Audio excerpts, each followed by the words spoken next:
Rain hammered against the hospital windows, each drop echoing the beeping of life support machines. In room 407 of St. Mary's Hospital, 12-year-old Sophie gripped her brother Thomas's hand, their identical blue eyes fixed on their mother's pale face. Kiele Dumont, once vibrant and full of life, lay motionless, her breath shallow and uneven. "Mom, please," Thomas whispered, his voice breaking. "You promised you'd never leave us."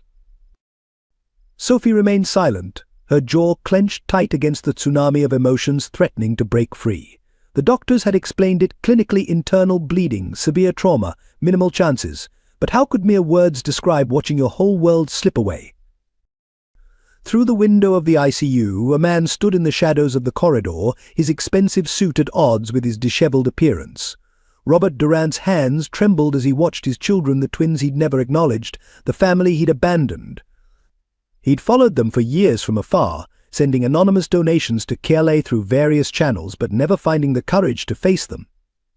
Time of death.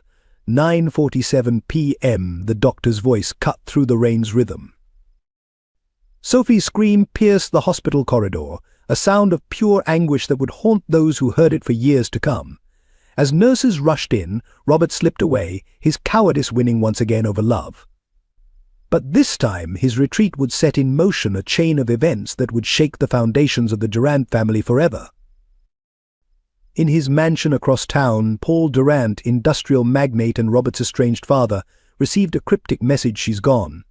The children are alone. His hand crushed the paper, memories of past mistakes weighing heavily on his conscience. He'd driven his son away, and now his unknown grandchildren faced the same fate of abandonment he'd once inflicted.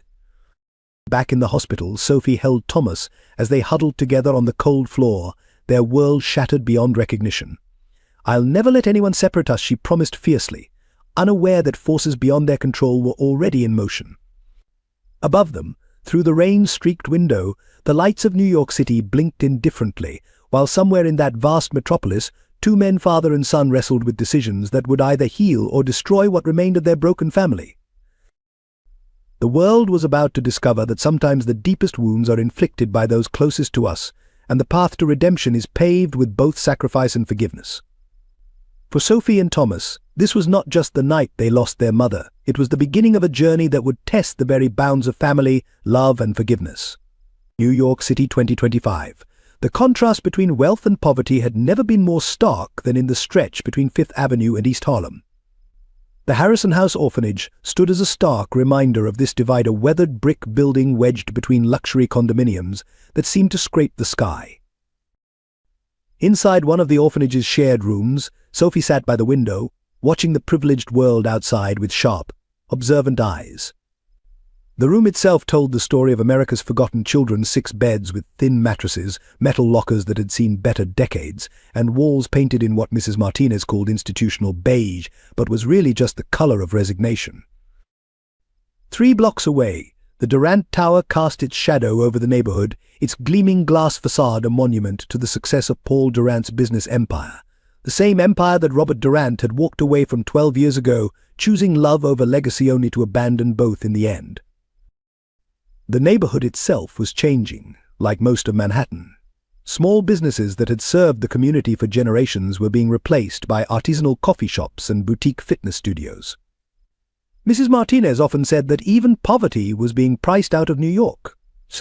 The Harrison House remained only because of a long-term lease and the persistent advocacy of its director, Elizabeth Harrison, a formidable woman who refused to let developers buy out the last refuge for children who had nowhere else to go.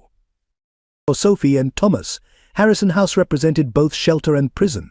The strict routines, shared spaces, and constant supervision reminded them daily of what they'd lost. Their room, shared with 4 other children, was their only sanctuary. Here they could maintain a small shrine to their mother, a worn photo album, her favorite scarf, and the silver locket she'd always worn, now containing a picture of the 3 of them from happier times. The neighborhood's gentrification created an odd dynamic. Local businesses that once welcomed the orphanage children now posted security guards at their doors. The new residents complained about the institutional element in their expensive neighborhood, as if tragedy was somehow contagious. Yet there were still holdouts like Mr. Chen's grocery store, where the twins could always count on a friendly smile and occasional free fruits, or MS, Rodriguez's laundromat, which still washed the orphanage's linens at a discount.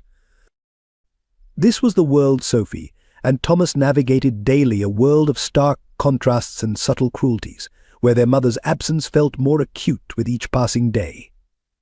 From their window they could see both the highs and lows of the city, the chauffeur-driven cars dropping off private school students, the tired workers waiting for buses, the hungry artists dragging their portfolios between galleries, and the bankers in tailored suits rushing to their next meeting. Unknown to them, they were being watched.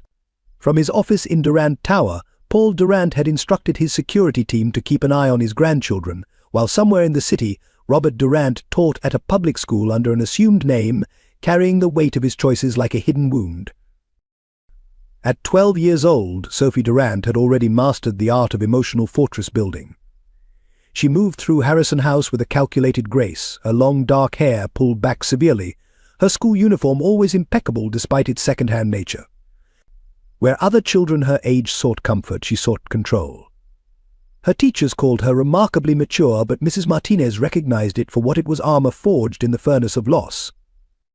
In class, Sophie excelled, throwing herself into academics with an almost desperate intensity. She maintained straight A's not out of ambition, but because it was something she could control when everything else felt chaotic. Her greatest strength, her fierce protective instinct toward Thomas, was also her deepest vulnerability. She'd taken on their mother's role, checking his homework, ensuring he ate properly, defending him from bullies with a ferocity that sometimes frightened even herself. Thomas, despite being Sophie's twin, was her polar opposite. Where she was steel, he was silk. Where she calculated, he felt. His artistic talent manifested in sketchbooks filled with portraits of their mother, drawn from memory and photographs, each one capturing a different aspect of the woman they'd lost. His teachers worried about his tendency to drift into daydreams, but they couldn't deny the emotional depth in his artwork. Unlike his sister, Thomas wore his heart openly, making him both beloved and vulnerable at Harrison House. He befriended new arrivals, shared his meager possessions, and somehow maintained an unshakable belief that their family story wasn't finished. This optimism both irritated and secretly comforted Sophie, though she'd never admit it. The twins' bond transcended ordinary sibling relationships. They communicated through glances, finished each other's sentences, and instinctively understood each other's needs. Yet their approaches to grief couldn't have been more different. Sophie processed their loss through action, organizing their belongings, creating schedules, maintaining routines. Thomas processed through art and emotion, his sketchbooks becoming journals of their journey through loss. Their differences emerged most clearly in their attitudes toward their unknown father. Sophie's anger toward him was a living thing, fueling her determination to succeed without him. She'd torn his name from their mother's old letters, refusing to even speak it. Thomas, however, secretly kept a folder of newspaper clippings about Robert Durant, collected before his disappearance. He studied these articles for traces of himself in this stranger's face, looking for answers Sophie refused to seek. These contrasts created a delicate balance between them. Sophie's strength protected Thomas's gentleness, while his emotional openness prevented her from becoming completely closed off. Together, they represented both sides of their mother, her determination and her compassion, her strength and her sensitivity. Yet as they approached their 13th birthday, this balance was about to be tested in ways neither could anticipate. At Harrison House, relationships formed and dissolved like watercolors in rain, but certain bonds held fast against the tide of transience. Mrs. Elena Martinez, the head caretaker, had developed a particular softness for the Durant twins, though she maintained strict professional boundaries. Having worked at Harrison House for 20 years, she recognized in Sophie a familiar pattern: the child forced to become a parent too soon. Sophie, Mrs. Martinez would say during their evening rounds, "You don't have to carry everything alone," but Sophie would just straighten her shoulders and continue with her self-imposed duties, checking on Thomas, organizing their shared space, helping younger children with homework. The elderly caretaker saw how Sophie both sought and resisted her maternal guidance, creating a complex dance of need and independence. Elizabeth Harrison, the orphanage director, watched the twins with growing concern. Her weekly reports to child services noted both their resilience and their isolation. While other children formed shifting alliances and friendships, Sophie and Thomas remained in their own orbit, connected yet separate from their peers. MS. Harrison's attempts to integrate them into group activities met with mixed success. Thomas would participate, while Sophie observed from the sidelines, ever vigilant. Among their peers, the dynamics were equally complicated. Michael Chen, a 14-year-old resident, had appointed himself their unofficial protector, sharing his computer time and smuggling extra desserts to them. His own sister had died years earlier, and in the twins, particularly in Thomas, he found a chance to be the big brother he'd never gotten to be. Sophie tolerated his presence because he respected their boundaries and never pressed for confidences they weren't ready to share. Sarah Williams, their English teacher at the local public school, recognized their academic potential and fought to get them placed in advanced classes. She saw how Sophie used academic achievement as a shield and Thomas used art as an escape. Her gentle encouragement provided a stability they desperately needed, though Sophie remained wary of growing too attached to another potential source of loss.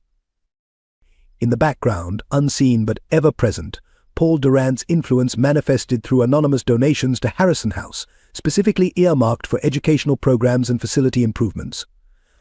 Elizabeth Harrison suspected the connection but kept her counsel, understanding that sometimes silence protected more than truth. These relationships formed a delicate ecosystem around the twins, each person playing a role in their survival. Mrs. Martinez provided maternal warmth, Ms. Harrison ensured institutional protection, Michael offered peer support, and Mrs.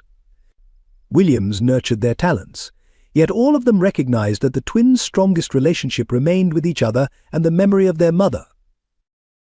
As autumn turned to winter, these relationships would be tested by the arrival of new information about the Durant family, forcing everyone in the twins' orbit to confront difficult questions about loyalty, truth, and the real meaning of family. The breakthrough came on a rainy Tuesday afternoon, 6 months after Kia's death. Sophie was organizing their mother's remaining possessions, a ritual she performed monthly, each time hoping to find something new to hold on to.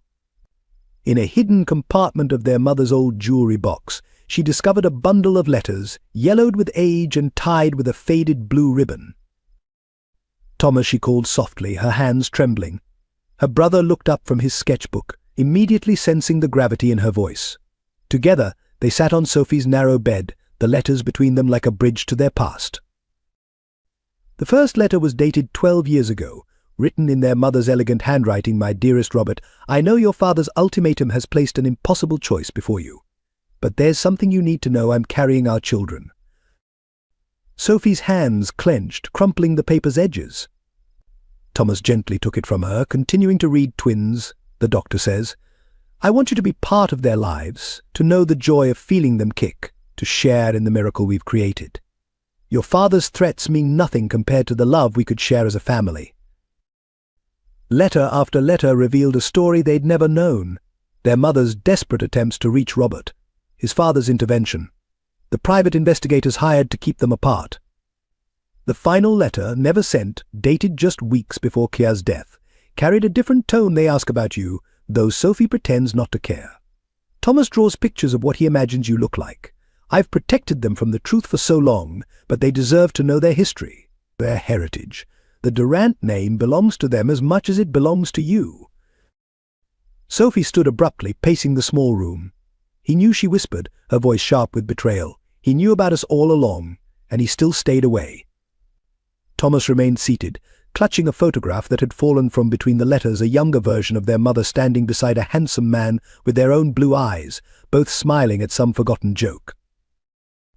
Maybe there's more to the story, Thomas ventured, earning a fierce glare from his sister. What more do we need? He abandoned us. His father threatened Mom. They're all the same rich people playing with others' lives because they can. Sophie's voice cracked with emotion. Outside their room, Mrs. Martinez paused in the hallway, overhearing the conversation. She glanced at the newspaper she was carrying, featuring an article about Paul Durant's latest charitable donation to children's causes. The pieces were falling into place, and she worried about the storm that was brewing. In his office at Durant Tower, Paul Durant received a message from his security team. The children have found the letters. He closed his eyes, knowing the careful distance he'd maintained was about to collapse. The time for secrets was ending, but he feared the truth might destroy what little chance he had of making things right. The discovery of their Durant heritage affected the twins in profoundly different ways. Sophie threw herself into research with obsessive intensity, spending hours in the school library scanning old newspapers and business magazines. Each article about Paul Durant's empire or Robert's disappearance felt like a personal affront, evidence of the privilege they'd been denied. During sleepless nights, Sophie would stand before the mirror, analyzing her features with new bitterness. Her blue eyes, once a source of pride for their resemblance to her mother's, now reminded her of Robert Durant. She began wearing her hair differently, trying to minimize any resemblance to the Durant family photos she'd found online. Her straighter grades, once a shield, became a weapon proof that she could succeed without the Durant name or money. Thomas, meanwhile, retreated deeper into his art. His sketchbooks filled with new drawings imagined scenes of family gatherings that never happened, portraits of Robert at different ages, studies of Paul Durant's face from newspaper photos, searching for traces of himself in these strangers' features. Late at night he would whisper to Sophie, maybe they had reasons, maybe they regret it. The weight of their newfound identity affected their relationships at Harrison House. Sophie became more isolated, rejecting attempts at friendship with a newfound harshness. She overheard whispers about the Durant orphans, and responded by working harder, staying up later, pushing herself to prove she needed nothing from anyone named Durant. In contrast, Thomas began asking Mrs. Martinez questions about wealthy families, about fathers who leave, about forgiveness. His artwork took on darker themes: empty chairs at dinner tables, shadows in doorways, half-finished family portraits. His teachers noticed the change. The way his usual gentle optimism became tinged with melancholy. Their mother's absence felt sharper now, filled with new questions they could never ask her. Why had she kept their father's identity secret? Had she forgiven him? Had she truly loved him? Sophie found herself talking to Kayla's photograph at night, demanding answers that would never come. Thomas would wake from dreams where their mother tried to tell them something important, her voice always fading before he could understand.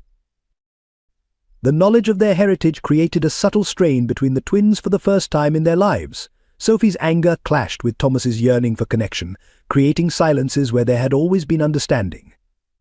They still sat together at meals, still shared their private jokes, but something had shifted a fault line in their once unshakable unity. During their weekly counseling sessions, required by Harrison House, both twins refused to discuss their discovery. Sophie would sit in rigid silence while Thomas drew intricate patterns, both protecting their secret with fierce determination. Yet their counselor noted new tensions in their body language, new shadows in their eyes.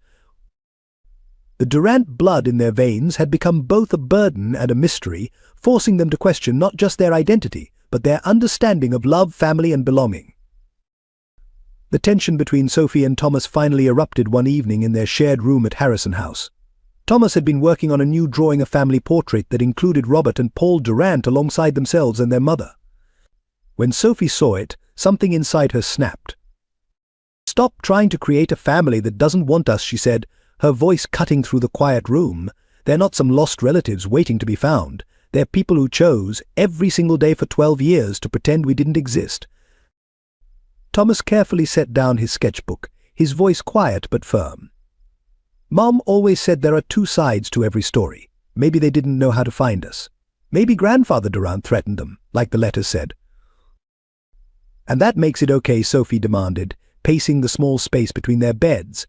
"Rich, powerful men couldn't figure out how to contact their own family? They own half of Manhattan, Thomas. They could have found us if they wanted to." "People make mistakes," Thomas insisted, his usual gentleness hardening into something more resolute. "Even big ones. Maybe they're sorry. Maybe they've been looking for a way to make it right." Sophie turned to him, her eyes blazing. "Sorry doesn't make up for 12 years. Sorry doesn't bring Mum back. Sorry doesn't erase all the nights she worked double shifts to support us while they lived in their mansion on Fifth Avenue." Their argument drew Mrs. Martinez to their door, but she held back, recognizing this as a necessary confrontation. Inside, Thomas stood to face his sister directly. "I'm not saying we should forgive them," he said. "I'm saying we should at least try to understand. Mom kept these letters for a reason. She wanted us to know the truth someday." "The truth?" Sophie laughed bitterly. "The truth is that Robert Durant was a coward who chose money over his own children." The truth is that Paul Durant is a manipulative old man who'd rather break up a family than risk his precious reputation. The truth, Thomas countered, is that you're so afraid of being hurt again that you won't even consider the possibility of healing. Mum wouldn't want this for us, Sophie. She wouldn't want us to live with this much anger. The silence that followed was deafening. Sophie stared at her brother, as if seeing him for the first time, this gentle boy who suddenly showed steel beneath his softness. Thomas met her gaze steadily, neither backing down nor attacking. Finally, Sophie spoke, her voice barely a whisper. "I can't lose you too." "You won't," Thomas promised, "but we can't let fear of loss stop us from finding answers. We deserve to know our whole story, not just the parts that fit our anger." Outside their room, Mrs. Martinez wiped away a tear, understanding that the real battle was just beginning, not between the twins, but between fear and hope, between the safety of anger and the risk of reconciliation. Autumn fog clung to the headstones in Woodlawn Cemetery as Paul Durant made his weekly visit to his wife's grave. Through the mist, he noticed two small figures kneeling before a nearby headstone, a sight that stopped him in his tracks. Even from a distance, he recognized them from the surveillance photos, Sophie and Thomas, his grandchildren, paying respects to their mother. Paul remained hidden behind a large oak tree, his heart pounding as he heard their voices carry through the morning air. Sophie was speaking, her tone fierce despite her obvious tears. "We found the letters, Mum," she said, placing fresh flowers on the grave. "About Robert Durant, about his father, about everything. I wish you'd told us." Thomas knelt beside her, adding a small sketched portrait to their offering. Paul felt his chest tighten as he heard his name spoken with such bitterness. He watched as Thomas touched the headstone gently. "Do you think they ever think about us, Mum? Do they know what happened to you?" The question pierced Paul's carefully constructed defenses. Of course, he'd known his investigators had informed him immediately of Kealay's accident. He'd anonymously paid all the hospital bills, covered the funeral expenses, ensured the twins had spots at Harrison House. But he'd maintained his distance, trapped by decades of pride and fear. Making a decision that would alter all their lives, Paul stepped out from behind the tree. "They think about you every day," he said quietly. The twins spun around, Sophie instantly pushing Thomas behind her in a protective gesture that reminded Paul painfully of Robert at their age. Recognition dawned in their eyes. They'd seen his photos in their research. "Paul Durant," Sophie stated, her voice cold enough to cut glass. "Come to check on your mistakes." Paul took another step forward, stopping when he saw Sophie tense. "I've come to apologize," he said, "though I know words aren't enough." "You're right, they're not," Sophie snapped, but Thomas placed a restraining hand on her arm. "Why now?" Thomas asked, his artistic sensitivity picking up the genuine pain in the old man's bearing. "Why after all this time?" Paul looked at Kealay's headstone, then back at his grandchildren. "Because I'm tired of letting pride destroy my family. Because your mother deserved better. Because you deserve better." "We don't need anything from you," Sophie declared, but her voice wavered slightly. "No," Paul agreed, "you don't. But perhaps you need answers. And I'm ready to give them, if you're willing to listen." The fog swirled around them, three people bound by blood and separated by choices made long ago. In the silence that followed, even Sophie could feel the weight of this moment, a crossroads where the past and future collided, offering either healing or deeper wounds. The initial meetings between Paul Durant and his grandchildren took place in the neutral territory of MS, Harrison's office at Harrison House. Paul arrived precisely on time each Wednesday afternoon, dressed immaculately but carrying himself with a humility that surprised the staff. Sophie sat rigidly in her chair, while Thomas sketched in his notebook, occasionally glancing up to study their grandfather's face. "I've arranged for a trust fund for your education," Paul said during their second meeting, only to be cut off by Sophie's sharp response. "We don't want your money, we want the truth." All of it. She pulled out a folder of carefully collected newspaper clippings. "Why did you threaten our mother? Why did you drive Robert away?" Paul looked at the articles, recognizing the stories that had painted him as a ruthless businessman. "The truth isn't always what's printed in newspapers," he said carefully. "I made terrible mistakes with your father, with your mother. Pride and fear of scandal drove my actions, but the consequences," he paused, looking at Thomas's latest sketch, a hauntingly accurate portrayal of their grandmother, drawn from the photo in Paul's office.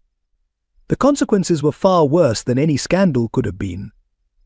Over the following weeks, a pattern emerged. Paul would bring old family photos or documents, attempting to share pieces of their heritage.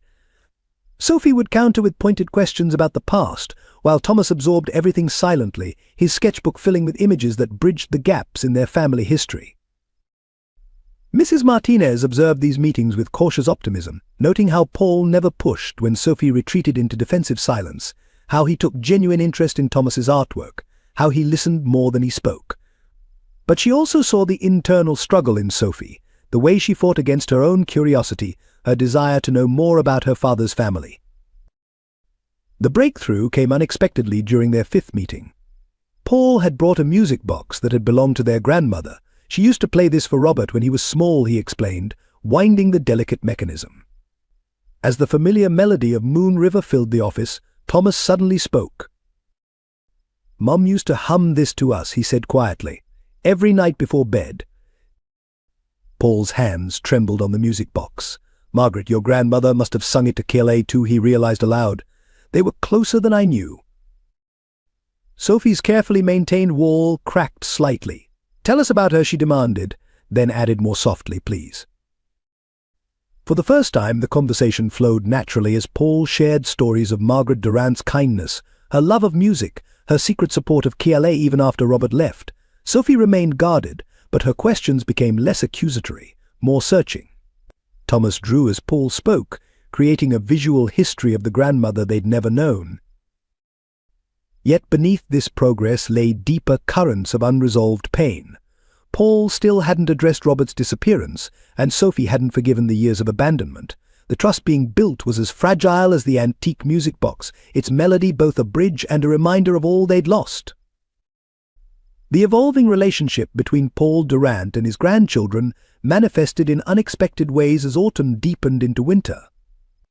At Harrison House, Paul's regular visits became part of the weekly routine, but the emotional landscape remained treacherous, marked by moments of connection and sudden retreats. During one particularly charged meeting, Paul brought a collection of Robert's childhood belongings, report cards, science fair ribbons, and a battered notebook filled with teenage poetry. Sophie initially refused to touch them, but her eyes followed every item Paul removed from the box. When Thomas discovered a sketch of a young Robert's dream house, remarkably similar to his own architectural drawings, the parallel struck a chord that even Sophie couldn't ignore. He was different then, Paul explained, handling each item with reverence. Before the weight of expectations, before my mistakes changed him, he paused at a family photo taken at Robert's 10th birthday. "I see him in both of you, Sophie's determination, Thomas's artistic soul." Sophie's response was cutting. "You lost the right to see anything in us when you chose your reputation over your son's happiness." Yet even as she spoke, her hand drifted to the poetry notebook, fingers tracing her father's adolescent handwriting. The dynamic shifted further when Paul suffered a minor heart scare. He missed a scheduled visit, and Thomas, to everyone's surprise, was the one who became agitated. What if something happened to him? He worried, pacing their room. "What if we lose another chance at family?" Sophie's dismissive response lacked her usual conviction. Their next meeting took place in the hospital against doctor's orders. Paul insisted on keeping their appointment, appearing older and more vulnerable in his hospital gown. For the first time, Sophie saw past the powerful businessman to the aging grandfather who was trying, however imperfectly, to rebuild what he had broken. "You should be resting," she said gruffly, adjusting his pillows with unconscious care. "Some things are more important than rest," Paul replied, watching her actions with quiet hope. Thomas had brought anew, drawing a portrait of Paul in his hospital bed, but transformed into a scene from Robert's childhood, where a younger Paul reads stories to his son. The image captured both reality and possibility, what was and what could have been. Paul's eyes misted as he studied it.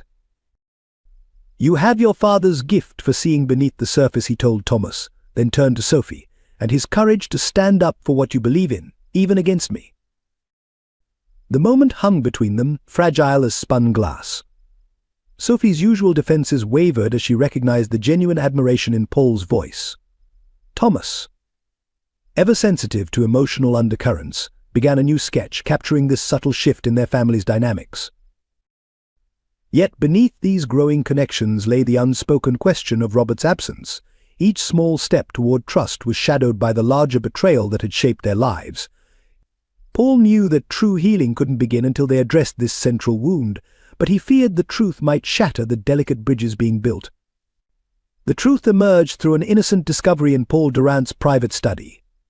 During one of their now regular visits to Durant Manor, Thomas had wandered into the book-lined room while Paul was taking a business call. Sophie, following to keep an eye on her brother, found him transfixed before an old photograph hung in a shadowed corner. The image showed a much younger Paul Durant standing beside a familiar figure, their mother, Kiele, as a teenager. They were at what appeared to be a scholarship ceremony, Paul presenting her with an award, both smiling broadly at the camera. "What is this?" Sophie demanded when Paul entered the room. Her voice trembled with suppressed emotion. "You knew her before? You knew her as a girl?" Paul sank heavily into his leather chair, the weight of long-buried memories evident in his bearing. Kiele was one of the first recipients of the Durant Educational Foundation scholarship, he admitted. She was brilliant, top of her class, exceptional writing talent. I mentored her personally for 3 years. Thomas, still studying the photograph, noticed something else. "There are more pictures," he said softly, pointing to a row of framed photographs partially hidden behind books. Each showed Kiele's progression through high school and into college, always with Paul Durant presenting awards or attending academic events. "You watched her grow up," Sophie realized, her voice hardening. "You knew exactly who she was when Robert fell in love with her. It wasn't about her background at all, was it? What really happened?" Paul's hands gripped his armrests, knuckles whitening. "I thought I was protecting everyone," he said. "Kiele was like a daughter to me. When she and Robert began dating, I convinced myself it was inappropriate, that she'd betrayed my trust, that Robert was being rebellious." "You turned on her," Sophie interrupted, the pieces falling into place. "Your own protégé. You threatened to expose something about her family, didn't you? That's what the letters meant." The silence that followed was deafening. Paul's eyes filled with tears as he nodded slowly. "Her father was in prison," he admitted. "I'd helped keep it quiet to protect her scholarship. I threatened to make it public, to ruin her chances at graduate school. I thought I was doing the right thing, keeping them apart." Thomas had gone very still, his artist's sensitivity picking up the layers of tragedy in this revelation. "But they loved each other anyway," he said quietly. "They did," Paul agreed, his voice breaking. "And in trying to prevent what I saw as a scandal, I created a far greater tragedy. I drove away my son, betrayed a girl I'd helped raise, and denied my own grandchildren their birthright." Sophie stood by the window, her reflection overlaying the nighttime darkness. "You didn't just deny us our father," she said. "You denied our mother the support of the man who'd been like a father to her. When she needed you most, you abandoned her too." The weight of this new betrayal hung in the air, threatening to destroy the fragile bonds they'd begun to build. Sophie's confrontation with Paul erupted the following day in his office at Durant Tower. She had requested a private meeting, arriving with a manila folder containing every article, photograph and letter she'd collected over the months. "You played God with our lives," she began, her voice controlled but vibrating with anger.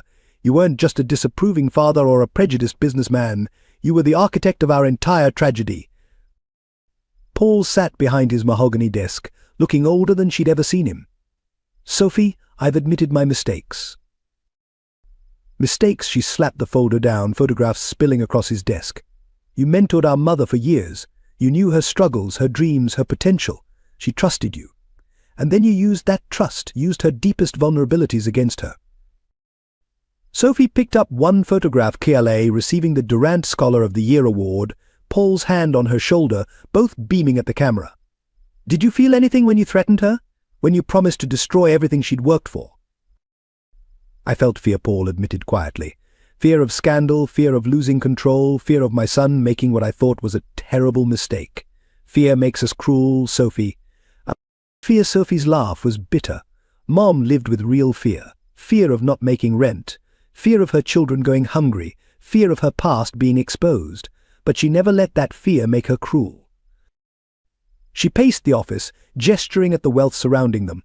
All this power, all these resources. You could have helped her after Robert left. You could have ensured we had enough to eat, that Mum didn't have to work 3 jobs.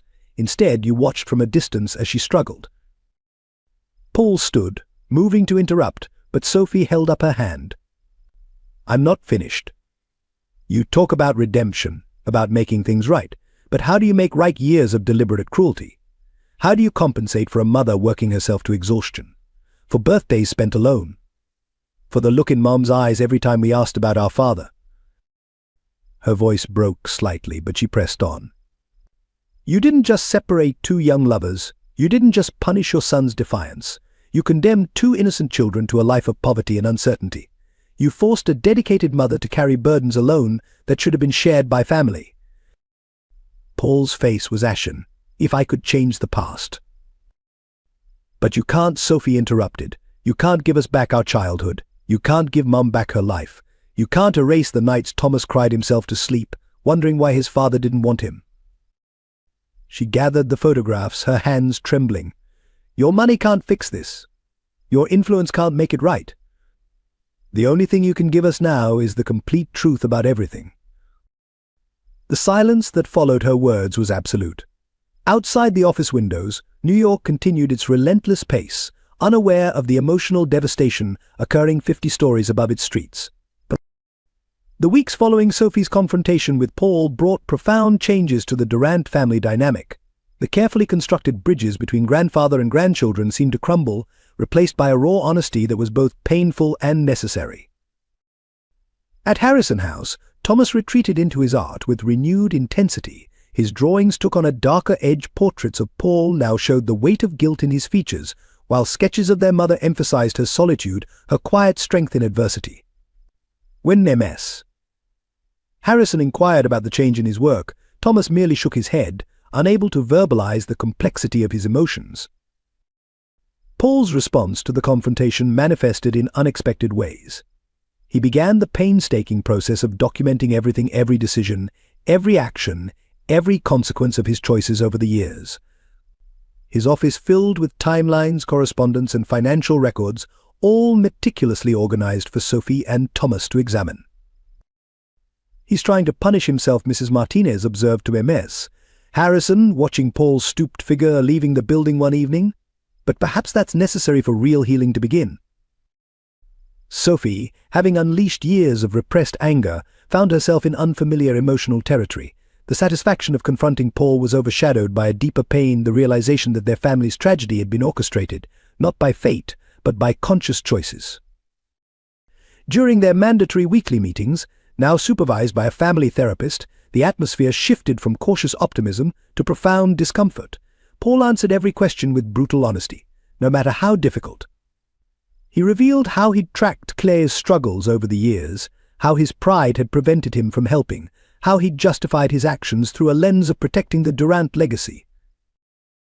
I don't expect forgiveness, he told them during one particularly intense session. But you deserve to understand how thoroughly I failed, not just as a grandfather, but as a human being. Thomas, usually the family peacemaker, surprised everyone by responding, understanding why someone hurt us doesn't make the pain less real. The impact rippled beyond their immediate circle. Ms. Harrison noticed other children at the home watching the Durant drama unfold, learning their own lessons about family, forgiveness, and the complexity of adult relationships. Mrs. Martinez found herself mediating increasingly complicated conversations about moral choices and their consequences. Yet amid this emotional turbulence, something unexpected emerged, a foundation of truth, however painful, upon which a more authentic relationship might eventually be built. The practiced politeness of their earlier interactions gave way to something more genuine, if more difficult to navigate. As autumn turned to winter, the Durant family found themselves in uncharted territory, where the truth had been spoken but its consequences remained to be seen. The question now wasn't whether they could return to their previous careful dance, but whether they could forge something new from the ashes of revealed secrets. The letter from Child Protective Services arrived on an unseasonably cold November morning at Harrison House. Ms. Harrison's hands trembled as she read its contents. A review had determined that the twins should be placed in separate foster homes to facilitate better individual adjustment and integration. "This is ridiculous," Mrs. Martinez exclaimed, reading over her supervisor's shoulder. "They've never been apart. It would destroy them," but both women recognized the bureaucratic finality in the document's language, with its 2-week notice and formal requirements for transition. The news reached Paul Durant through his network of contacts before Harrison House could officially inform him. His immediate response was swift. A team of lawyers descended upon his office, while private investigators began examining the circumstances behind this sudden decision. Sophie and Thomas received the news in MS. Harrison's office, their reactions highlighting their fundamental differences. Sophie's face hardened into a mask of determination, her hands clenching into fists. "They can't separate us. We won't let them." Thomas, by contrast, went completely still, his artist's hands clutching his ever-present sketchbook like a shield. "The system believes that twins sometimes develop codependent relationships that hinder their individual growth," the social worker explained, her rehearsed words falling flat in the face of the twins' evident distress. "We've identified excellent foster families for both of you." "No," Sophie's voice cut through the explanation like a blade. "Thomas is all I have left of our family. He's all I have left of Mom." Her voice caught on the last word, but she pressed on. "You can't do this to us." The social worker's expression softened slightly. "I understand this is difficult, but studies show that siblings, especially twins, often thrive when given space to develop independently. The foster families we've selected are both excellent and only 30 minutes apart." 30 minutes might as well be 30 miles, Thomas spoke up suddenly, his voice quiet but firm. "You don't understand. Sophie and we're not just siblings. We're two halves of the same story." He opened his sketchbook, showing a series of drawings, paired images of their life together, each incomplete without its companion piece. The crisis catalyzed a change in Paul Durant. Watching his grandchildren face another devastating loss, he felt something shift inside him, a fierce protective instinct he hadn't experienced since Robert was young. He immediately filed for emergency guardianship, leveraging every connection and resource at his disposal. The irony wasn't lost on anyone. The man who had once torn a family apart was now fighting desperately to keep one together. His lawyers worked around the clock, challenging the separation order on multiple grounds, while Paul himself reached out to every contact he had in family services and the judicial system. At Harrison House, the countdown to separation created an atmosphere of quiet desperation.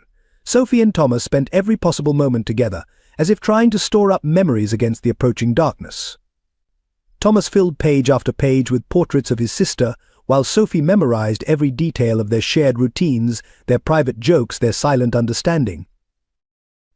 Mrs. Martinez found them late one night, huddled together in the study room, poring over a map. "We could run away," Sophie was saying, her finger tracing possible routes. "Find somewhere they can't separate us." The elderly caretaker's heart broke at the determination in their voices, the desperate plans they were making. The situation reached a critical point when Paul discovered the real motivation behind the separation order. A competing business rival seeking leverage against him had influenced the decision through carefully placed donations and suggestions. The revelation sent him into a cold fury once again. Adult power plays were threatening to destroy innocent lives. As the deadline approached, the Durant family faced its greatest test yet. The question wasn't just about keeping the twins together, it was about breaking a cycle of family separation that had haunted them for generations. For Paul, it became a chance to atone for his past sins. For Sophie and Thomas, it was a fight for survival itself. The Durant family's legal battle unfolded in the austere chambers of the New York family court. Paul Durant sat ramrod straight beside his legal team, watching as his past actions were dissected and examined in excruciating detail. Every decision he'd made regarding Robert and Kelly now faced scrutiny, as the court assessed his fitness as a guardian. "Mr. Durant," the opposing counsel began, her voice precise and cutting, "can you explain why, if you care so deeply for these children, you made no attempt to contact them for 12 years? Why, despite your considerable resources, you allowed their mother to struggle financially?" Paul's response revealed a changed man. "I have no excuse for my past behavior," he stated, his voice steady despite his obvious emotion. "I can only demonstrate through my actions now that I've learned from those grievous mistakes. These children deserve to stay together, and I have the means and the desire to ensure they thrive." The courtroom proceedings brought unexpected allies. Mrs. Martinez testified about the twins' extraordinary bond, presenting Thomas's paired artwork as evidence of their unique connection. Ms. Harrison provided detailed reports showing how the siblings supported each other's development rather than hindering it. Most surprisingly, letters began arriving from prominent child psychologists and family therapists across the country, challenging the psychological basis for separating the twins. These experts, many of whom had no connection to the Durant family, argued that forced separation could cause profound trauma, especially given their recent loss. The turning point came when evidence emerged about the business rivals' manipulation of the separation order. Paul's investigators uncovered a trail of strategic donations and carefully placed phone calls that had influenced the initial decision. The revelation shifted the court's focus from Paul's fitness as a guardian to the corruption that had threatened the twins' well-being. Sophie and Thomas attended each hearing, their presence a silent reminder of what was at stake. Sophie maintained her protective stance, while Thomas documented the proceedings in his sketchbook, creating a visual record of their fight to stay together. Their unity, evident in every shared glance and subtle gesture, spoke more eloquently than any legal argument. During one crucial session, the judge asked the twins directly about their preferences. Sophie stepped forward, her voice clear and strong. "Our mother taught us that family means standing together, especially in hard times. Thomas and I are not just siblings who happen to live together. We're partners in surviving loss, in keeping our mother's memory alive, in facing whatever comes next." Thomas added quietly, "Every drawing I make has two perspectives, what I see and what Sophie sees. That's how we understand the world, together." The legal battle took an unexpected turn when Paul made a dramatic decision. He announced his intention to step down as CEO of Durant Industries, designating the majority of his time to focusing on his grandchildren's welfare. The move demonstrated a level of commitment that even his harshest critics couldn't dismiss. "My life's work isn't my company," he told the court. "It's making amends to my family. These children deserve not just financial security, but the full attention and dedication of someone who understands the cost of putting business before family." As the case progressed, a broader narrative emerged, one of redemption, of breaking cycles of family separation, of choosing connection over convenience. The courtroom became a stage for examining not just legal guardianship, but the very nature of family bonds and the possibility of second chances. The legal team worked tirelessly, building a case that went beyond mere financial capability to demonstrate a deep understanding of the twins' emotional and psychological needs. Each day brought new challenges, but also new evidence of Paul's transformation from a distant figure of authority to a grandfather fighting for his family's unity. In the midst of the custody battle, Robert Durant had been secretly monitoring every development through his own network of contacts. Teaching under an assumed name at a public school in Brooklyn, he gathered newspaper clippings about the case and followed the court proceedings from a distance, his internal struggle growing with each passing day. One evening, an unmarked envelope arrived at Paul Durant's office. Inside was a comprehensive dossier detailing the business rival's corruption, along with sworn affidavits from key witnesses. The package bore no return address, but Paul recognized his son's methodical research style. Robert had always been thorough in building a case. The next piece of evidence arrived at the courthouse, anonymously records of every anonymous donation Robert had managed to channel to Kelly over the years, traced through a complex network of accounts. The documentation proved that while he had physically abandoned his family, he had attempted to provide financial support, though his own limited means meant the help was minimal compared to what the Durant fortune could have provided. During a crucial hearing, a new witness appeared, Dr. James Mitchell, Robert's former therapist. With Robert's written permission, he testified about the psychological impact of Paul's ultimatum and the years of depression that followed. The testimony painted a picture not of a callous deserter, but of a broken young man who believed his presence would only bring more harm to those he loved. Sophie, sharp as ever, began noticing patterns in the new evidence. "These records," she whispered to Thomas during one session, "they're too detailed, too personal. Someone close to Mom must have helped compile them." Thomas said nothing, but his latest sketches began incorporating a shadowy figure watching from the periphery of family scenes. The turning point came through an unexpected channel. Mrs. Martinez received a letter at Harrison House, addressed to the twins. Inside was a USB drive containing years of surveillance photos Sophie and Thomas at school events, holidays, ordinary moments. Along with the photos was a simple note in familiar handwriting: "I watched over you as best I could, even if I lacked the courage to do more." Paul recognized the impact of Robert's invisible support. In his next court appearance, he addressed it directly: "My son, despite my actions driving him away, never completely abandoned his children. He did what he could from the shadows, while I, with all my resources, did nothing. The failure was mine, not his." The revelation of Robert's ongoing, if distant, involvement added another layer to the custody battle. It demonstrated a complex web of family ties that went beyond physical presence or financial support. The court began to understand that the Durant family's story wasn't simply one of abandonment and redemption, but of love expressing itself even through separation and pain. Sophie struggled with this new information, her anger at Robert now complicated by evidence of his attempted involvement. Thomas, however, found validation in it. His artistic intuition had always sensed a watching presence, something he'd tried to capture in his drawings but could never quite explain. As the legal proceedings continued, Robert's invisible hand continued to guide events. More evidence emerged, more witnesses appeared, all carefully orchestrated from behind the scenes. He was building a case not just for keeping the twins together, but for preserving the possibility of future reconciliation. The court began to see the full picture: 3 generations of Durants, each wounded by pride and fear, yet bound together by an indestructible connection. The twins' fate rested not just on Paul's redemption, but on the hidden acts of love that had sustained them even in their darkest moments. The strain of the custody battle finally took its toll during a crucial court session. Paul Durant was presenting his final testimony when his words suddenly slurred and he gripped the witness stand for support. The courtroom erupted in chaos as he collapsed, his face ashen, his breathing labored. Sophie and Thomas watched in horror as paramedics rushed their grandfather to Mount Sinai Hospital. Despite their complicated feelings toward him, the sight of Paul's vulnerability shook them deeply. Thomas clutched his sketchbook, mechanically drawing the scene as if to make sense of it, while Sophie stood rigid, her usual protective instincts conflicting with her lingering anger. The diagnosis was severe stress-induced cardiac episode, requiring immediate surgery.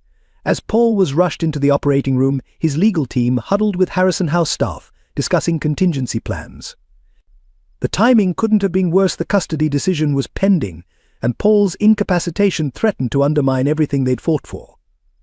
But in the hospital waiting room, Sophie paced restlessly.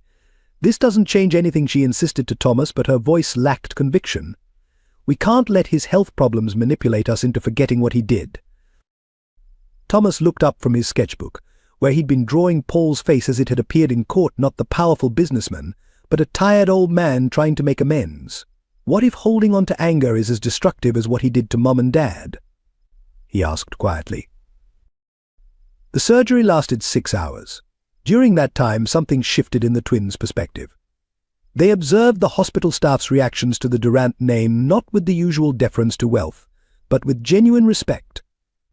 They learned that Paul had been a major donor to the children's wing, funding cutting-edge treatments for families who couldn't afford them. More surprisingly, nurses approached them with personal stories. "Your grandfather funded my nursing scholarship," one confided. "He's been quietly supporting medical education for years." Another spoke of a program Paul had established for children of single parents, inspired, they now realized, by their mother's struggles. When the surgeon finally emerged, his news was cautiously optimistic. The surgery had been successful, but Paul's recovery would require significant lifestyle changes and constant care. The unspoken question hung in the air: who would provide that care? In Paul's private room, machines beeped steadily as he lay unconscious, looking smaller and more fragile than they'd ever seen him. Sophie approached the bed hesitantly, touching his hand for the first time since their confrontation. Thomas sat in the corner, sketching the scene with tears in his eyes, the mighty Durant patriarch reduced to this, their anger suddenly seeming small against the reality of mortality. The crisis forced both children to confront complex truths about forgiveness, family, and the price of holding on to resentment. As they kept vigil by Paul's bedside, the custody battle that had consumed them all seemed to shift into a different perspective, revealing deeper questions about what truly makes a family. With Paul incapacitated and the custody case in jeopardy, Child Services presented Sophie with an impossible choice. The department offered to place Thomas with a prestigious foster family in Manhattan, one with connections to the art world, who could nurture his talent if Sophie agreed to separate placement. "Your brother has extraordinary artistic potential," the social worker explained in a private meeting.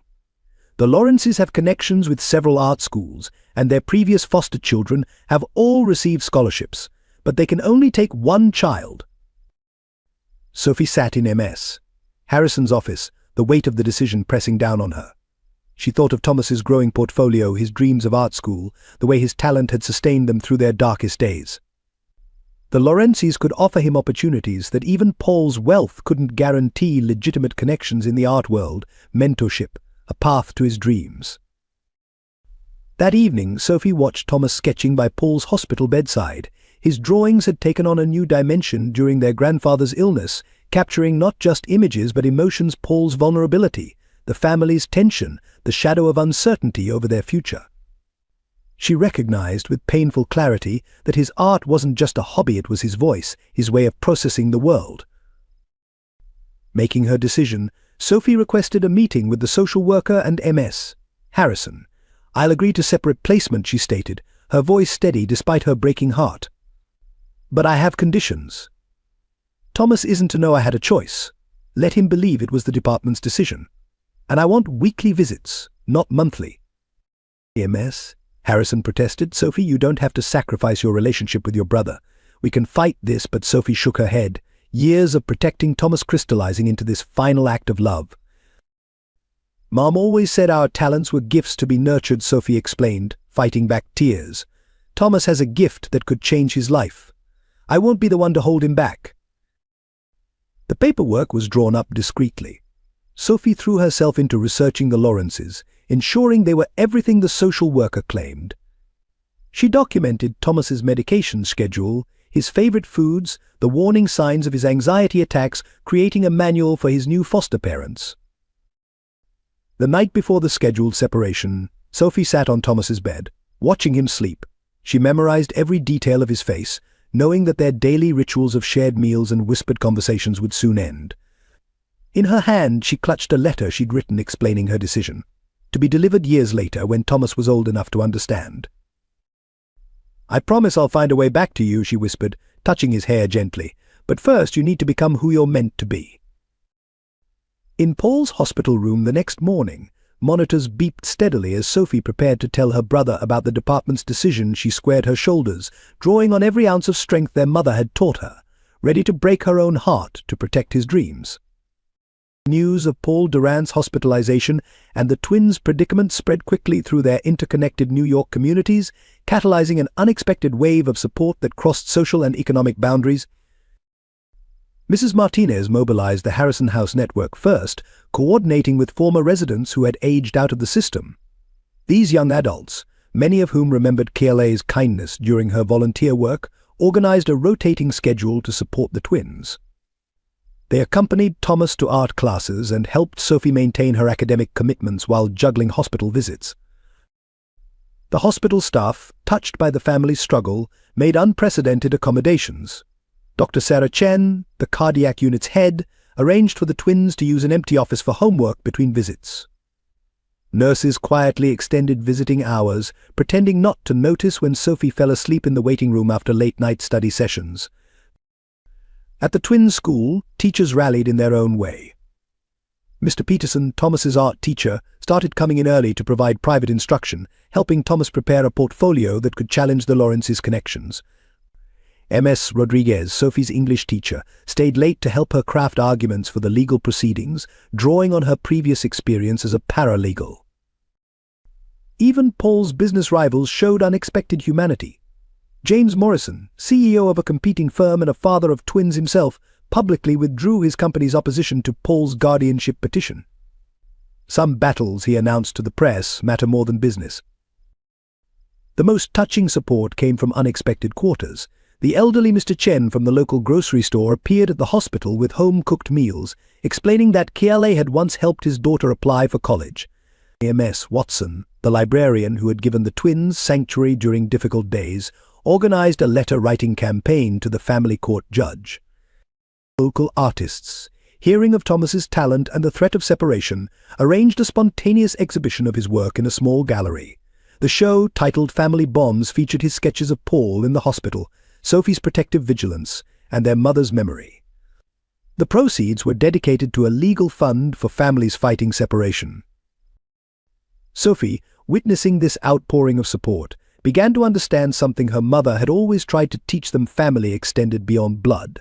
Each act of kindness, each person standing up for their unity, wove a stronger net of protection around them. The community's response caught the attention of local media. The story of the Durant twins became a rallying point for discussions about family courts, foster care reform, and the importance of keeping siblings together. Letters flooded the courthouse, not from Paul's lawyers or business connections, but from ordinary people sharing their own stories of sibling separation and reunification. In his hospital room, Paul watched this groundswell of support with tears in his eyes. The community he had viewed primarily as a market was revealing its heart, teaching him about wealth that couldn't be measured in dollars. The discovery that changed everything happened during the hospital renovation. As construction crews cleared Paul's old office to create a children's waiting area, a worker found a hidden compartment behind the mahogany paneling. Inside lay a leather-bound diary, its pages brittle with age, bearing Kia's distinctive handwriting. Sophie was the first to receive the call from the hospital administrator. "Ms. Durant, we found something that belonged to your mother." Her hands trembled as she held the diary, recognizing the monogrammed cover she'd seen her mother writing in countless times. The first entry was dated 12 years ago, the day after Robert's disappearance. "My dearest children." It began, "I'm writing this in Paul's office, though he doesn't know I'm here. Your father left today believing he's protecting us. There's so much you need to understand about why things happened as they did." As Sophie read further, a more complex narrative emerged. Kiale had been secretly meeting with Paul even after Robert's departure, trying to bridge the divide between father and son. The diary revealed regular encounters in this very office, where Paul would ask about Robert's whereabouts while Kiale sought his help in bringing his son home. Paul is not the monster Robert believes him to be. One entry read, "Nor is he the perfect father he pretends to be. He's a man trapped by his own fears, just as your father is trapped by his pride. Both of them love too deeply to know how to love well." Thomas, reading over Sophie's shoulder, stopped at a particular passage today. "Paul held the ultrasound picture of you both. For a moment I saw the grandfather he could be, not the businessman he thinks he must be. He keeps the photo in his desk drawer, though he thinks I don't know." The diary painted a portrait of three people caught in an impossible situation: Kiale trying to protect her unborn children, Robert believing his absence would shield them from his father's influence, and Paul realizing too late the cost of his actions. Most revealing were Kiale's final entries, written just weeks before her accident. "My darling Sophie and Thomas, if you're reading this, know that both your father and grandfather are better men than their choices suggest. Paul has watched over you from afar, his guilt preventing him from reaching out. Robert has never stopped loving you, his shame keeping him in shadows. The tragedy of the Durants is not in their lack of love, but in their fear of showing it." In his hospital bed, Paul listened as Sophie read these passages aloud, each word a testimony to opportunities lost and damages done. The diary offered no easy absolution, but it provided something perhaps more valuable: context, understanding, and a bridge across years of misunderstanding. As Paul recovered in the hospital, Kiale's diary revealed the full truth about Robert's disappearance. The entries painted a complex picture of the days following his departure, filled with details that neither Sophie nor Thomas had known. According to the diary, Robert hadn't simply abandoned them. The night he left, he had received an anonymous threat: photographs of Kiale with her father in prison, documentation of her family's troubled past, and a clear message that this information would destroy her career and future unless he disappeared. The threat, Kiale wrote, hadn't come from Paul as Robert had assumed, but from someone else within the Durant empire who saw their relationship as a liability. Robert made his choice that night. Kiale had written, believing he was protecting our future. He didn't know I was already pregnant. When I tried to tell him, the messages became more threatening, now including details about my father's criminal connections. Someone was determined to keep us apart, using my past as a weapon. The diary revealed that Robert had conducted his own investigation from afar, eventually discovering that Howard Bennett, Paul's most trusted advisor, had orchestrated the threats. Bennett had seen the relationship as a threat to the company's reputation and had acted without Paul's knowledge, believing he was protecting the Durant legacy. Paul, reading these revelations from his hospital bed, looked stricken. "Bennett," he whispered. "He was like a brother to me. All these years his voice trailed off as the implications settled in. His own trusted advisor had destroyed his family, while he had blamed his son." The truth hit Sophie and Thomas differently. For Sophie, it complicated her carefully constructed anger. The villain in her story wasn't who she'd thought, not her father, not even her grandfather, but a man she'd never met, acting out of misguided loyalty. Thomas found validation in these revelations. His drawings of their father, always showing him in shadows but never in darkness, had captured an essential truth.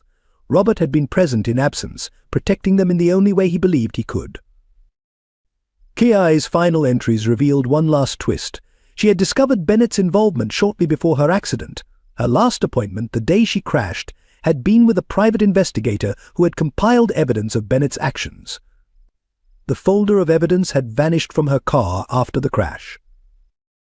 Paul, upon learning this, pressed the emergency call button. When his lawyer arrived, he issued immediate orders to find Howard Bennett. The man had retired years ago to a quiet life in Connecticut, but his comfortable retirement was about to end. The diary's revelations set in motion a cascade of events that would finally bring the full truth to light.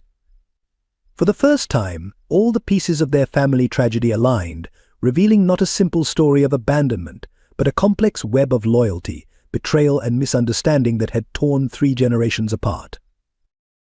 The final piece of the puzzle emerged when Paul, strengthened by his recovery, decided to reveal his own complete role in the family's tragedy. In his hospital room, with Sophie and Thomas present, he shared a story that had haunted him for 12 years. "I knew about Bennett's threats," Paul confessed, his voice steady despite his evident shame. "Not immediately, but soon after Robert left. I discovered the photos, the letters, the surveillance reports. But instead of stopping it, I convinced myself it was for the best. I told myself that if Robert and Kelly separated naturally, believing it was their own choice, they would eventually move on." Sophie's sharp intake of breath cut through the room's silence. Paul continued, each word weighted with regret. "I didn't authorize Bennett's actions, but I permitted them through my silence. When I learned Kelly was pregnant, I was too proud, too committed to my mistake to admit my role. Instead, I watched from afar, arranging anonymous financial support that could never compensate for the damage I'd allowed." Thomas, who had been sketching throughout the confession, looked up from his paper. His drawing captured Paul's expression with devastating accuracy, a man finally unburdened of secrets, but crushed by their weight.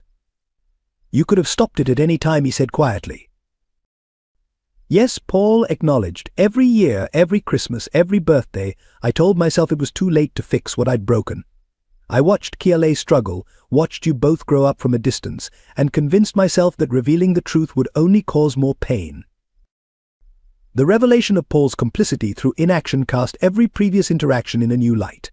His recent efforts at redemption, his fight for custody, his willingness to sacrifice his company, all were attempts to atone for not just one moment of pride, but years of calculated silence. "When your mother died," Paul continued, his voice breaking, "I realized that my silence had cost not just my son's love, but potentially my grandchildren's lives. The accident that took her happened because she was working 3 jobs she wouldn't have needed if I'd had the courage to act." Sophie, who had remained silent throughout the confession, finally spoke. "All those years of watching us, you were carrying this guilt.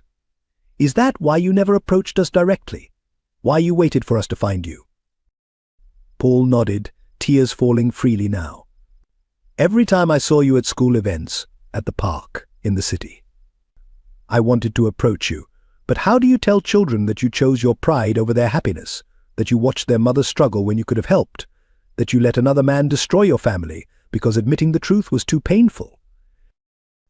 The room fell into silence, broken only by the steady beep of medical monitors and the soft scratch of Thomas's pencil against paper. This final truth, perhaps the hardest to hear, completed their understanding of the past. The question now was whether this complete honesty could form the foundation for a different future. The healing process began in an unlikely place, the family therapy room at Mount Sinai Hospital. With Paul still recovering from surgery, the hospital's psychological support team suggested joint counseling sessions, creating a neutral space where 3 generations of Durants could begin to rebuild.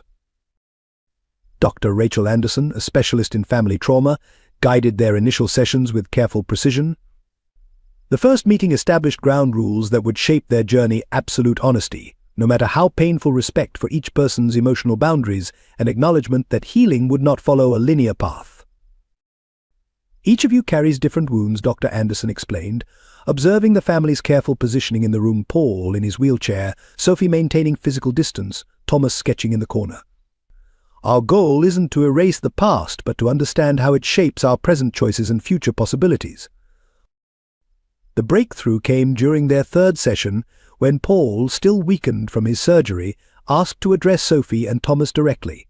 "I've spent my life building skyscrapers," he began, his voice trembling with emotion, "monuments to success that everyone could see. But I failed to build the only thing that truly mattered: a foundation of trust with my family." Sophie, who had maintained her protective shell throughout previous sessions, found herself responding to her grandfather's vulnerability. "I keep thinking about Mom," she admitted. "How even after everything, she kept your photo on her dresser. She believed in the possibility of reconciliation until the end." Thomas shared his latest series of drawings, a visual journey through their family's history. Each image captured pivotal moments: Robert and Kayleigh's young love, Paul's solitary vigils watching his grandchildren from afar, the current hospital room where 3 generations were attempting to bridge years of silence. The artwork provided a language for emotions too complex for words. Dr. Anderson introduced an exercise that became central to their healing process. Each family member would share one truth and one hope at the beginning of each session. The truths often hurt: Sophie's admission of her fear of abandonment, Thomas's confession of his secret attempts to find Robert, Paul's acknowledgement of how his pride had poisoned his relationships. But the hopes began to outweigh the hurts. Paul spoke of his desire to create a foundation in Kayleigh's name, supporting single parents through education and career development. Sophie revealed her interest in studying law, inspired by their family's journey through the legal system. Thomas shared his dream of documenting their story through his art, turning pain into beauty. The hospital staff noticed subtle changes in the family's dynamics. Paul began asking Sophie's opinion on business decisions, recognizing her sharp analytical mind. Thomas started bringing his sketchbook to Paul's physical therapy sessions, documenting his grandfather's determination to regain strength. The distance between them gradually decreased, physically and emotionally. Most significantly, they began discussing Robert not as an absence to be mourned or a betrayal to be resented, but as a missing piece they could work together to understand and perhaps eventually recover. Paul shared stories of Robert's childhood, helping the twins understand the father they'd never known. In return, they shared memories of Kayleigh, allowing Paul to know the remarkable woman she'd become in the years after Robert's departure. The healing wasn't smooth or simple. There were sessions filled with tears, with anger, with the reopening of old wounds, but beneath the pain, a foundation of understanding began to form. They learned to recognize patterns of behavior, to challenge assumptions, to express needs that had gone unspoken for years. Dr. Anderson observed that their progress, though significant, was just the beginning. Real healing, she reminded them, happens in the small moments between sessions in. The practical work of rebuilding trust began as Paul transitioned from hospital to home care. Against his initial protests, the twins moved into Durant Manor to help with his recovery, transforming the austere mansion into a space of gradual healing and tentative connection. Each morning established a new routine. Sophie, early riser like her grandfather, would join Paul in his study to review medical instructions and medication schedules. These practical discussions slowly evolved into deeper conversations about business ethics, family responsibility, and the legacy they wanted to build. Paul found himself impressed by Sophie's incisive questions and unflinching moral clarity, recognizing in her the strength that had drawn him to mentor Kayleigh years ago. Thomas took charge of Paul's physical therapy space, converting a formal sitting room into a rehabilitation area. He filled the walls with his artwork, creating a visual timeline of their family's journey. Paul would exercise while Thomas sketched, their silence comfortable rather than strained. Sometimes Paul would pause between exercises to share stories about Robert's artistic talents as a child, helping Thomas understand this inherited gift. The family established weekly rituals that became cornerstones of their developing relationship. Sunday dinners, once formal affairs designed to impress business associates, transformed into casual gatherings where they cooked together in the manor's expansive kitchen. Paul learned his grandchildren's favorite foods, while Sophie and Thomas discovered their grandfather's surprisingly adventurous palate. Trust built in unexpected moments. When Paul suffered a minor setback in his recovery, Sophie stayed up all night monitoring his condition, her vigilance reminiscent of Kiale's dedication. The next morning, Paul found her asleep in the chair beside his bed, one hand still resting on his wrist to check his pulse. It was the first time she had allowed herself to be vulnerable in his presence. Thomas's contribution to their healing came through art therapy sessions he organized. Using techniques learned from his own counseling, he guided Paul and Sophie through exercises in creative expression. Paul's awkward attempts at drawing brought genuine laughter to their interactions, while Sophie discovered that art could express emotions she struggled to verbalize. The most significant breakthrough came when Paul handed over control of the Durant Educational Foundation to Sophie's oversight. "Your mother understood what education could mean to someone with limited opportunities," he explained. "I think she'd want you to help shape other young lives the way she shaped yours." This trust in Sophie's judgment extended beyond the foundation. Paul began including both twins in discussions about Durant Industries' charitable initiatives, valuing their perspective on how the company's resources could better serve the community. Their input led to new programs supporting arts education in public schools and legal aid for single-parent families. Yet challenges remained. Certain topics, particularly discussions about Robert, still caused tension. Paul struggled with his instinct to protect the twins from difficult truths, while Sophie battled her tendency to withdraw when conversations became emotionally challenging. Thomas often found himself mediating between their similar, stubborn personalities. The turning point in their trust-building process came during a crisis at Durant Industries. A rival company attempted a hostile takeover, using Paul's recent illness as leverage. Rather than retreating into his former pattern of solitary decision-making, Paul opened his office to his grandchildren, sharing both the company's vulnerabilities and his fears for its future. Together, they crafted a response that protected both the company and its employees, with Sophie's strategic thinking complementing Paul's experience, while Thomas's creative perspective offered innovative solutions. This collaboration marked a new phase in their relationship, one where trust wasn't just about healing the past, but about building a future together. The journey toward forgiveness reached its pivotal moment during the annual Durant Industries charity gala.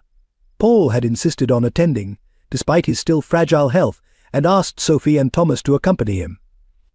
The event, traditionally a showcase of corporate philanthropy, became an unexpected platform for public reconciliation. Standing at the podium, Paul deviated from his prepared speech. "For years I've stood here talking about corporate responsibility and community investment," he began, his voice steady despite his weakness. "But I failed to invest in what mattered most, my own family. Tonight, I want to announce a new direction for Durant Industries, one guided by the wisdom of the next generation." He gestured to Sophie and Thomas, inviting them to join him on stage. The audience, composed of New York's business elite, watched as Paul publicly acknowledged his grandchildren for the first time. "My greatest legacy isn't the buildings we've constructed or the wealth we've accumulated. It's the chance to make amends, to learn from those we've wronged, and to build something stronger than success, understanding." Sophie, who had prepared herself to remain stoic through the evening, found herself moved by her grandfather's vulnerability. In that moment she saw not the powerful businessman who had shaped their family's tragedy, but an elderly man seeking redemption. When Paul faltered slightly at the podium, she stepped forward instinctively to support him, a gesture captured by Thomas in a quick sketch. The evening marked a transition in their relationship. The formal boundaries between them began to dissolve, replaced by genuine affection. Paul started joining them for casual dinners in the kitchen, rather than insisting on formal dining room meals. Sophie began sharing her law school applications with him, valuing his insight rather than resenting his influence. Thomas filled the manor's halls with new artwork that captured their evolving relationship. The most profound moment of acceptance came unexpectedly. While helping Paul organize his office, Sophie discovered a box of letters correspondence between Paul and Kelly that had continued secretly until her death. The letters revealed a relationship that had evolved from mentorship to genuine care, though both had been too constrained by circumstances to acknowledge it openly. Reading these letters together became a family ritual. Each evening they would gather in Paul's study, taking turns reading Kelly's words aloud. Through her perspective, they began to see each other differently. Paul gained insight into the remarkable woman his protégé had become. Sophie and Thomas discovered a mother who had never stopped believing in the possibility of family reconciliation. Thomas created a series of portraits based on the letters, capturing the complex emotions they contained. One particular piece, showing Kelly, Paul, and Robert in imagined reconciliation, moved Paul to tears. But he had it hung in the manor's main hall, a testament to both loss and hope. The process of acceptance extended beyond their immediate family.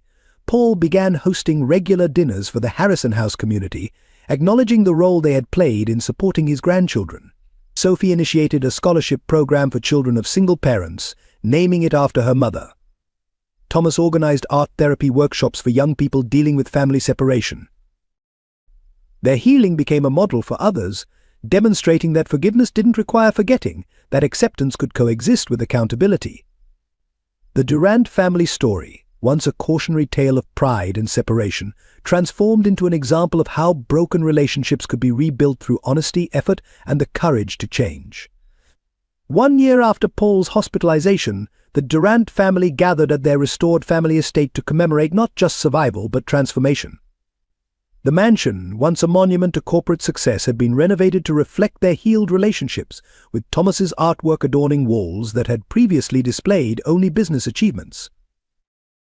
Paul Durant, now fully recovered and semi-retired, stood in the garden where he had supervised the planting of a memorial grove in Kelly's honor. Each tree represented a year of her life, with the centerpiece being a mature oak under which she and Robert had once planned their future.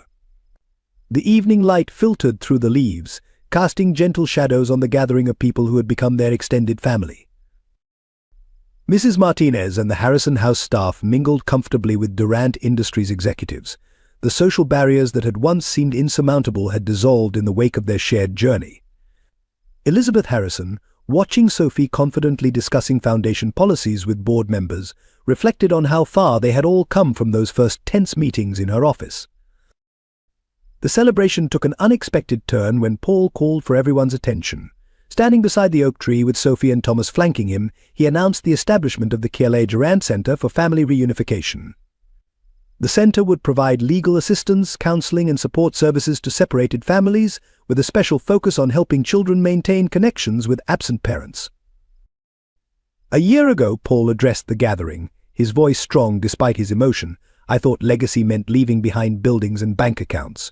Today I understand that true legacy lives in the relationships we nurture and the healing we facilitate." Sophie, now in her first year of law school and already interning with family court advocates, spoke about their plans to reform the foster care system. Her passionate articulation of their mission reminded many of Kelly's determination years ago. Thomas, having recently received recognition for his series of paintings documenting their family's journey, unveiled his latest work, a triptych showing their transformation from separation to reunion. The evening's most poignant moment came when Paul presented Sophie and Thomas with updated family portraits. Unlike the formal, staged photographs that had traditionally lined the manor's halls, these captured genuine moments, Sophie helping Paul with physical therapy, Thomas teaching his grandfather to sketch, the three of them laughing together in the kitchen. Alongside these new images hung carefully preserved photographs of Kelly and Robert, acknowledging that healing didn't mean forgetting, but integrating past and present. As twilight settled over the gathering, Paul watched his grandchildren moving confidently among the guests, each carrying forward different aspects of their parents' legacy. In Sophie's determined advocacy and Thomas's artistic sensitivity, he saw not just echoes of Robert and Kelly, but the emergence of something new, a family identity forged through adversity and strengthened by choosing love over pride. The Harvard Law School orientation ceremony fell silent as Sophie Durant took the podium as the incoming class speaker. Her selection had raised eyebrows among those who recognized the Durant name, but her application essay about family law reform had earned her this platform on its own merits. When I was 12. She began, her voice steady and clear. I believed that justice was simple, a straight line between right and wrong. My mother had died, my father was absent, and my grandfather seemed to represent everything that had gone wrong in our lives. The law, I thought, existed to punish those who caused harm and protect those who suffered it. Paul and Thomas sat in the audience, watching Sophie command the attention of future lawyers, judges, and legislators. Her professional attire and confident bearing couldn't quite hide the passionate advocate who had once fought so fiercely to protect her brother. But life taught me that justice without understanding is incomplete, she continued. Through my own family's journey, I learned that the law must do more than assign blame or determine custody. It must create pathways for healing, frameworks for reconciliation, and mechanisms for families to rebuild what circumstances or choices have broken. Sophie detailed her experiences with the family court system, not as a victim seeking redress, but as someone who had witnessed both its limitations and its potential. She spoke of the Kelly Durant Center's early successes in reuniting families, of the legislative reforms they were already pursuing, of the need for legal professionals who understood that family law was about more than winning cases. My mother was a scholarship student who fell in love with the son of her mentor, Sophie revealed, her voice softening. Their story could have been a testament to breaking down social barriers. Instead, it became a cautionary tale about pride, fear, and the ways our legal system can sometimes perpetuate family separations rather than heal them. In the audience, Paul wiped away tears as Sophie acknowledged their shared history without bitterness.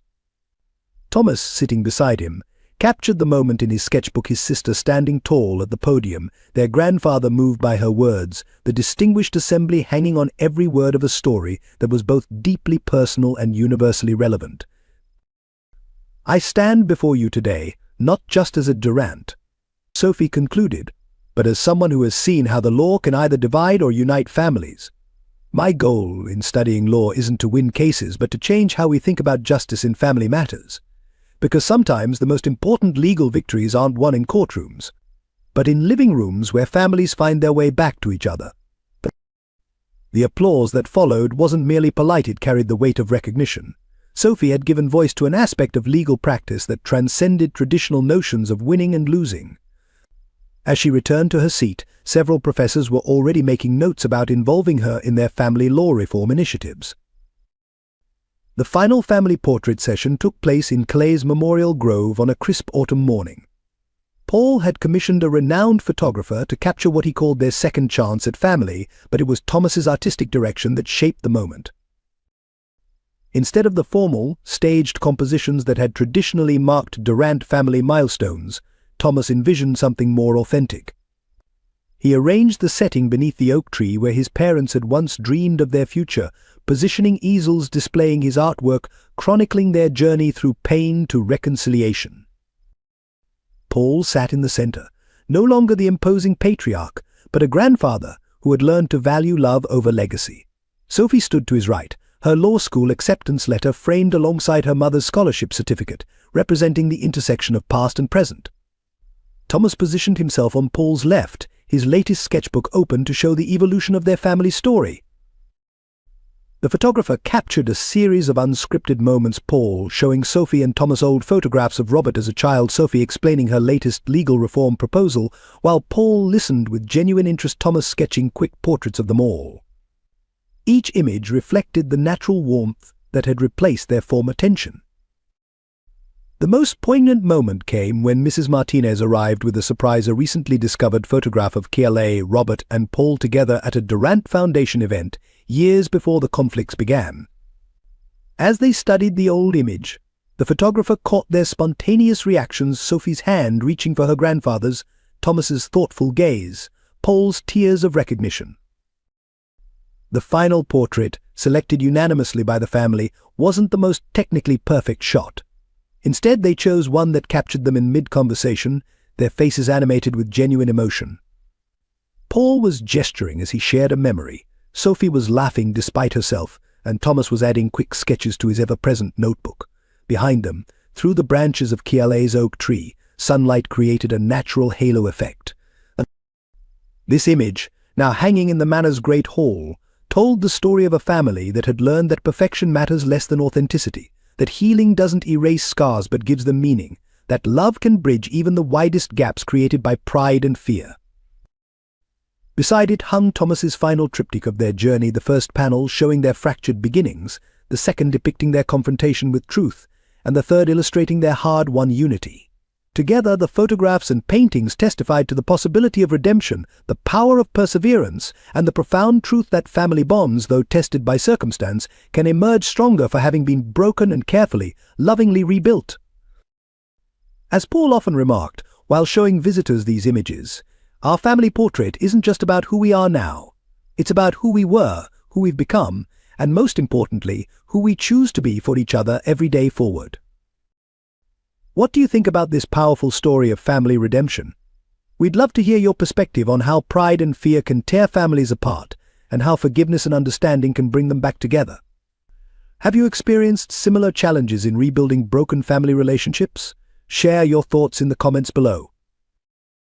If you found meaning and inspiration in this story of healing and second chances, don't forget to subscribe to our channel and turn on notifications.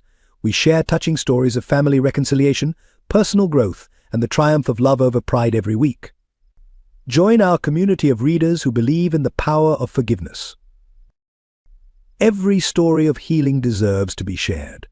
If this tale of the Durant family touched your heart or made you reflect on your own family relationships, please share it with others who might need its message of hope. Together, we can inspire more families to choose understanding over judgment and love over pride. Your share could be the catalyst someone needs to take the first step toward reconciliation.